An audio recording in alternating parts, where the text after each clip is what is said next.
서비스끼리 서로의 컨트랙 테스트를 하기 위해서 마이크로 서비스 간의 그 호출에 대한 컨트랙을 오픈 API에 대한 그 표준에서 곧바로 목을 만들어내서 이 서비스가 만들어지기 전에 그 사용자 쪽에서 미리 테스트를 할 수 있도록 하는 그런 내용이 되겠습니다. 여러 가지 내용이 좀 포함되어 있는데 먼저 이것을 한번 실행하기 위해서 여기에 접속을 하고요. 깃허브에 지금 소스 코드를 올려놨고 깃팟에 일단 접속을 하겠습니다. 이 서비스는 기본적으로 스프링 3 버전을 쓰고 있고 자바 17 버전을 쓰기 때문에 기본 깃팟가 제공하는 것은 이제 자바 11 버전을 제공을 하고 있습니다. 그래서 먼저 자바 버전을 업데이트를 한번 해줘야 됩니다. 그래서 이렇게 뭐 둘 중에 하나를 선택을 하면 되는데 SDK 매니저라고 하는 툴을 통해서 자바 18 버전이네요. 18 버전을 일단 설정을 먼저 해주고 여기 이제 포함된 서비스는 그냥 스프링 부트 애플리케이션입니다. 스프링 부트 애플리케이션입니다. 그래서 뭐 간단히 퍼슨이라고 하는 엔터티 하나 가진 그리고 퍼슨 리파지토리라고 해서 스프링 데이터 레스트를 통해서 만들어진 RESTful API입니다. 그래서 특징은 이 컨트롤러가 하나도 없어요. 컨트롤러가 없이 곧바로 이 퍼슨이라고 하는 일종의 리소스 엔티티죠. 이 엔티티 어그리거트 루트를 기반으로 곧바로 그냥 CRUD RESTful API와 자바 JPA API까지 자동으로 생성되게 그렇게 만들어져 있습니다. 특징적인 것은 여기 테넌트 필터라고 해서 멀티 테넌시 기능이 들어있기 때문에 이것 때문에 이제 테스트가 좀 복잡해질 수 있으니까 이거를 잠시 주석을 해놓고 테넌트 필터라고 하는 걸 통해서 지금 현재 헤더에서 테넌트 아이디를 기반으로 해서 이 퍼슨에 테넌트 아이디로 테넌트 식별을 하는 코드를 동적으로 집어넣는 기능이 포함되어 있는데 여기까지 해가지고 이 부분을 일단은 무력화를 해놓은 상태로 일단 테스트를 해보도록 하겠습니다. 자, 그래서 자 여기서 실행하기 위해서 메이븐 스프링 부트 런 이게 뭐 기본적으로 애플리케이션을 실행시키는 거죠.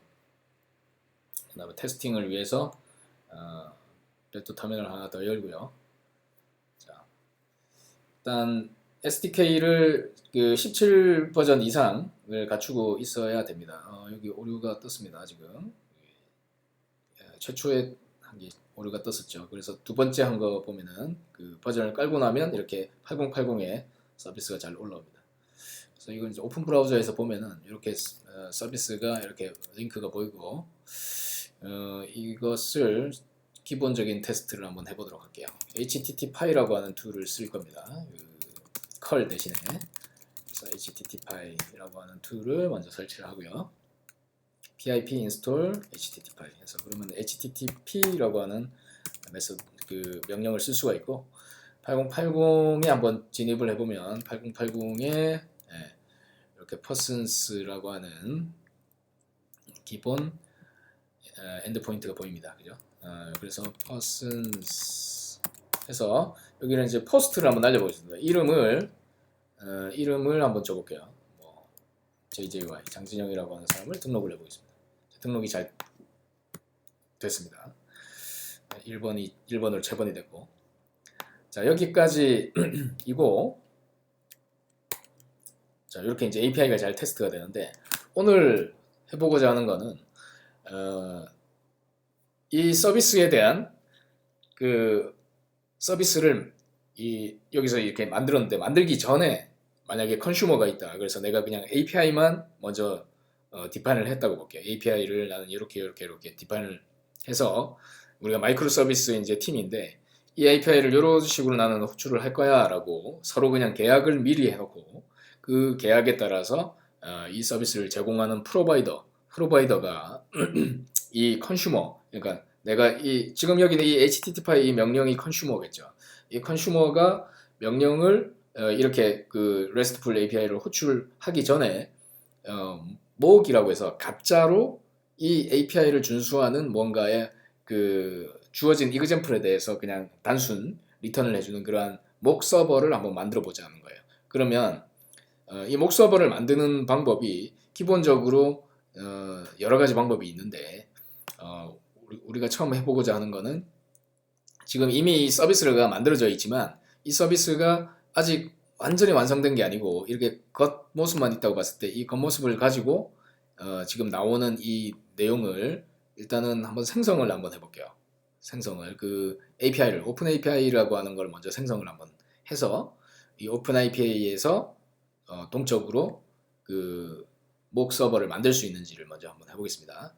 자, 이 오픈 API를 제공하기 위해서 오픈 API 다큐멘트를 자동으로 제너레이션하기 위해서 먼저 이 디펜던시를 추가를 할 겁니다. 이 디펜던시를 파일에 있으니까 참조하시기 바랍니다. 여기 스프링 닥 오픈 API 스타터라고 하는 이 디펜던시를 추가를 하고 나면 이 서비스에 동적으로 어떤 것이 추가가 되냐면 이 서비스에 제가 이제 접속을 해볼게요. 8080을 브라우저로 이제 아까 접속을 했는데 여기에 뒷단에 이렇게 API docs라고 접속을 해보면 이렇게 API들이 보여주는 이 포탈 같은 게 이렇게 나옵니다. 이거를 우리가 야물로 표현할 수도 있습니다. 이렇게 야물로 파일이 떨어졌죠. 자, 이 야물 이게 이제 오픈 API 야물이에요. 그래서 이거를 내가 일단 파일로 여기다가 내려받도록 하겠습니다. 파일로 내려받은 게 이 내용입니다. 오픈 API의 다큐멘트가 이렇게 다운받아진 거죠. 그래서 이걸 다운받는 방법은 HTTP 이렇게 넣고 점 야물 해서 오픈 API 야물 이렇게 해서 받은 거죠. 같은 내용일 겁니다. 자, 그 내용으로 이제 받은 거고요. 다시 제대로 받아졌나?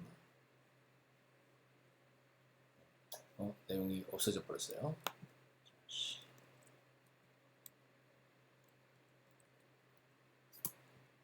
자, 결국 내가 받고자 하는 건 이거죠. 8080 이렇게 받는 겁니다. 그래서 오픈 API의 내용을 이제 보겠습니다. 이렇게 잘 받아져 있죠. 오픈 API 문서입니다. 그죠? 스펙이에요. 그래서 얘는 이런 person이라고 하는 패스를 갖고 있고 get 메서드가 있고 파라미터로는 페이지 사이즈 소팅 이런 게 있을 수가 있고 스키마 안에 들어가야 되는 내용의 스키마는 이렇게 생겼다. 뭐 그런 것들이죠. 리스판스는 내용에 이런 것들이 들어갈 것이다. 네. 자, 포스팅 할 때가 더 중요할 텐데 포스팅 할 때 리퀘스트 바디에는 내용의 스키마가 이런 게 들어가야 될 것이다. 그럼 이게 person request body라고 하는 게 들어가 보면 프로퍼티에 id와 name 이렇게 두 가지가 들어갈 수 있다는 거예요. 그죠? 우리가 그 만들어진 이 person.java를 보면 id와 name 이 두 개를 봤거든요. tenant id는 동적으로 자동으로 붙는 거기 때문에 신경 쓸 게 없고 이 두 개가 RESTful API로 동적으로 만들어졌기 때문에 지금 이 스프링 이 다큐멘트 오픈 API 스타터라고 하는 이 디펜던시가 이런 역할을 그냥 기본적으로 해주게 됩니다. 자, 이 디펜던시는 스프링 3버전 이상에서만 동작을 하네요. 어쨌든 이렇게 이제 되어 있고 이것을 갖다가 제가 뭘 해볼 거냐면은 이걸 기반으로 해서 지금 떠 있는 이 서버죠. 이 서버와 똑같은 뭔가 앵무새처럼 이 서버와 똑같은 걸 목으로 한번 만들어 볼게요. 목 서버를 한번 만들어 보도록 하겠습니다. 그래서 리드미를 보시면 여기에 목 서버를 만들고 있어 프리즘이라고 하는 프레임워크를 쓸 건데요. 프리즘이라고 하는 걸 이용해서 npx 이렇게 해서 여기 이제 node.js에서 동작을 하는 것 같아요. 그래서 목 서버를 오픈 API를 기반으로 해서 실행을 시키는 명령입니다. 여기에. 네. 그래서 프리즘 프레임워크를 이용을 해서 인풋으로 뭘 줬냐면은 오픈 API 우리가 만들어진 지금 우리가 만들었던 저 서비스와 똑같은 스펙을 가지고 동작하도록 목을 만들어서 생성해달라 뭐 이런 이야기입니다. 자, 이 다큐멘트는 여기 있어요. 여기에 가시면 참고하실 수 있습니다. 여기 아니구나. 여기 아니네. 그 링크를 다시 걸어 놓도록 하겠습니다. 다른 링크인데 여기 아닌 또 다른 게 하나가 더 있습니다. 자, 어찌됐든 여기 이제 4010이라고 하는 포트 넘버로 목 서버가 오픈이 됐어요. 그래서 들어가 보면은 이런 기본 메시지가 나오는데 똑같이 여기를 한번 아까 8080을 호출했듯이 이 똑같은 명령을 4010으로 한번 보내보도록 하겠습니다. 자, 동작을 하죠. 이렇게. 네. 자, 우리가 똑같은 결과를 내지는 않습니다. 그죠? 똑같은 결과를 내지 않았다는 게 좀 아쉬움인데 보시면 이 기본적인 이 persons라고 하는 이 포스트 명령에 대한 대응을 이렇게 해주고 있다는 거예요. 201 OK 사인이죠. 잘 떨어졌다는 거고 데이터들이 다 기본적으로 보시면은 랜덤하게 그냥 찍혀서 나오는 결과가 이렇게 나옵니다. 이름의 내용이. 자, 그리고 persons get으로도 한번 들어가 보면 get 한 결과도 이런 식으로 기본적으로 몇 가지가 이렇게 나오죠. embedded 해가지고 우리 스프링 데이터 레스트가 만들어주는 그 스키마대로 여기에다 호출했던 아까 8080으로 호출했던 거하고 동일한 가짜 목 서버를 이렇게 만들어줬습니다. 자, 이 이야기는 우리가 컨슈머가 프로바이더가 완전히 완성되기 전에 이 목 서버는 이 API의 그 스펙을 준수하도록 생성이 됐기 때문에 그 프로바이더 쪽의 마이크로 서비스가 완전히 생성되기 전에 완전히 개발 완료되기 전에 우리는 이 목 서버를 가지고 컨슈머도 계속 테스트를 할 수 있다는 거죠. 그리고 마이크로 서비스 간에 해당 타겟 서비스가 내가 호출하는 디펜던시 서비스가 없다 하더라도 이 목 서버만 가지고 나는 테스트를 할 수 있을 겁니다. 여러 가지 API에 대한 가짜 서버를 만들 수도 있을 것이고. 그런데 이 목 서버가 지금 약간 아쉬운 점은 내가 원하는 이 이그젬플이 안 나오고 있다는 거예요. 그냥 샘플 랜덤리하게 이 결과들이 이렇게 나오고 있는데 내가 원하는 결과가 좀 나왔으면 좋겠다는 거죠. 그렇게 하려면 이게 오픈 API 쪽에 뭔가 이그젬플 그러니까 내가 이런 리퀘스트가 들어갔을 때 이러한 인풋을 줬을 때 이러한 아웃풋이 나와야 된다라고 하는 뭔가 매핑을 할 수 있는 뭔가 그런 것들이 있어야 되는데 그게 없어요. 이게 오픈 API에 그런 게 있는지 좀 잘 모르겠지만 얘는 only 스키마에 대한 정보만 잘 담고 있습니다. 그래서 이 매핑 그러니까 리퀘스트에 대한 리스폰스를 어떤 식으로 리턴하느냐라고 하는 부분에 대해서는 이제 별도의 툴을 써야 됩니다. 그건 이제 이 프리즘이라고 하는 아까 툴도 내부적으로는 와이어목이라고 하는 툴을 쓰고 있거든요. 와이어목이라고 하는 게 이제 그런 역할을 해줍니다. 그래서 와이어목 서버라고 하는 걸 우리가 한번 도커를 가지고 그냥 바로 실행을 시킬 수가 있으니까 이걸 가지고 한번 실행을 먼저 시켜볼게요. 와이어목이라고 하는 서버를 한번 이게 그냥 일단 먼저 무작정 따라하기로 한번 보면 지금 이렇게 이제 도커 런 명령 하나만 넣으면 일단 8081번으로 이 와이어목 서버를 띄울 겁니다. 8081번으로 서버가 잘 올라왔어요. 자, 이 서버가 하는 일이 이 매핑즈라고 하는 것이 그 리퀘스트와 리스폰스에 대한 그 이그젬플을 담고 있는 그 곳입니다. 저기 로컬 호스트라고 하면 안 되고 이거를 브라우저를 한 다음에 여기서 admin mappings 하면은 그 데이터가 납니다. 매핑 데이터가 지금 하나도 없다는 거죠. 자, 이거를 우리는 그 파일로 해서 매핑 파일이라고 하는 걸로 그 스키마에 맞춰서 만들어주면 되는데 이걸 만드는 자체가 귀찮으므로 이걸 레코딩하는 레코딩 툴이 또 들어있어요. 이게 재밌는 게. 그래서 그 어드민 툴로 일단 접근을 해볼게요. 여기에 레코더 이렇게 이제 들어가면 와이어목 레코더라고 하는 게 나오고 여기 이제 타겟 URL에 넣으면 얘가 일종의 중간에 프록시 역할을 하면서 컨슈머에서 프로바이더로 호출한 그 내용들을 레코딩을 합니다. 레코딩을 매핑으로 만들어준다는 거죠. 그래서 여기에 우리가 떠 있는 8080번 서비스를 갖다가 이 와이어목 서버가 레코더가 접근하도록 이렇게 호출을 할 수 있도록 만들어 놓고 호출을 해보도록 할게요. 그 전에 여기 저 서버가 백엔드에서 호출이 될 수 있기 때문에 이거를 어디에서 접근 가능하도록 오픈을 시켰습니다. 자, 이거 기파드에서 이렇게 그냥 해준 거고, 로컬 테스트 때는 관계가 없을 것 같기도 하고. 레코딩 버튼을 누른 상태에서 API를 몇 번 호출을 해볼게요. 그러면 얘가 이제 레코딩을 하게 되는 거죠. 자, 여기 들어가서 자, 4010에 하면 안 되고 8080번에 일단 포스트를 먼저 보내볼게요. 포스트를 보냈고 그 결과가 이렇게 나왔겠죠. 그럼 이 내용을 여기서 스톱 해보면 잠깐. 자, 8080에 캡처가 하나가 됐다라고 나와야 됩니다. 지금 그게 나오지 않았어요.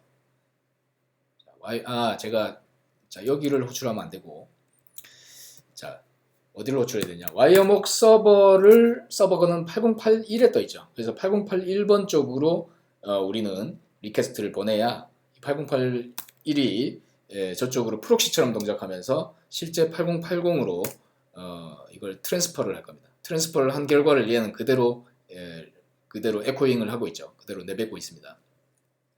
그럼 얘가 스톱을 해보면 하나가 이제 캡처가 된 거예요. 그 캡처한 결과를 한번 여기서 보면 매핑스에서 볼 수가 있겠죠. 자, 매핑에 레코딩된 결과가 이렇게 나옵니다. 지금 이걸 한번 읽어보면 리퀘스트를 이런 식으로 퍼슨스로 포스트로 보내고, 그죠? 바디에 네임에 JJY라고 보냈을 때 결과는 이런 식으로 나올 것으로 나는 기대한다 라고 하는 그 expectation이 들어있죠. 일종의 그 단위 테스트처럼 그 expectation의 매핑이 하나의 example이 레코딩이 된 겁니다. 그렇죠? 네. 그러면 이 레코딩이 된 후에 지금 스톱된 상태잖아요. 스톱된 상태에서는 이 레코딩 된 결과를 계속 얘는 내뱉게 된다는 거죠. 자, 보면 다시 8081번으로 다시 보내보면 이걸 그대로 내뱉는다는 거죠. 그대로. 자, 여기에 파라미터를 바꿔버리면 리퀘스트가 매치가 안 됐다. 내가 입력한 데이터하고 약간 다르니까 그 결과에 대한 맞지 않는 그것에 대한 에러 오류 표시를 하는 거죠. 어떤 그 경계값, example 값 안에 들어있지 않다는 거예요. 그러니까 이게 이 매핑이라고 하는 거를 먼저 이렇게 레코딩을 통해 가지고, 예를 들면 이게 이제 문자열 안에 포함되어야 된다든지 그런 표현들이 있을 겁니다. 이게 그런 것들을 우리가 이 와이어목이라고 하는 쪽에 가서 얘가 이 매핑에 대한 다큐먼트를 여기서 우리는 봐야 되겠죠. 읽어야 되겠죠. 튜토리얼이나 이런 데 들어가면 이제 그 매핑 그 파일에 대한 스키마를 어떻게 작성을 하면은 그 어떤 입력 값의 범위를 뭔가 정규 표현식 혹은 어떤 그 경계 값을 설정을 한다든지 그에 따라서 어떤 규칙으로 리스폰스가 나온다든지 그런 것까지도 아마 할 수 있지 않을까 그렇게 생각이 됩니다. 오늘 이제 살펴본 것은 이 와이어목이라고 하는 거를 사용해서 두 가지를 알아봤죠. 이 첫 번째는 프리즘이라고 하는 걸 통해서 오픈 API만 가지고 그 스펙을 가지고 곧바로 목 서버를 만드는 걸 봤고요. 근데 이 목 서버를 개발 중에 충분히 쓸 수 있겠지만 그 경계값 안에 들어가는 그 컨트랙 뭔가 계약 관계를 조금 더 이렇게 엄격하게 그 계약을 준수했는지 여부를 뭔가 룰화해서 집어넣기 위해서는 이 와이어목이라고 하는 목 서버를 쓰면 되고, 그때 이 와이어목을 이렇게 쉽게 도커 하나만 가지고도 쓸 수 있다는 거죠. 그래서 아까 이제 매핑이라고 하는 것이 이제 지금은 이 로컬 안에 저장이 되어 있을 텐데 이거를 이제 V 해가지고 볼륨 바인딩을 시켜서 파일로 로컬에다가 떨어뜨릴 수가 있습니다. 이거를 목 파일을 보시면은 목 파일을 파일로 매핑을 시켜서 이거는 이제 그 관리를 하면 되는 것이죠. 이런 식으로 이제 매핑을 시키면 되겠습니다. 그렇게 해서 이제 이 mock 파일을 우리는 관리를 하면 된다라고 하는 거죠. 자, 네, 이렇게 실행시킬 때부터 이렇게 실행을 시키면 아마 여기 파일에 이제 그 와이어 mock의 매핑 파일이 이제 기본적으로 떨어질 거고, 그 매핑 파일을 우리는 수정을 해야겠죠. 그 기본적으로 레코딩을 통해서 얻어낼 거고, 그거를 우리가 가공을 해서 원하는 형태로 만들면 조금 더 이 매핑 파일을 빨리 만들 수 있을 것 같습니다.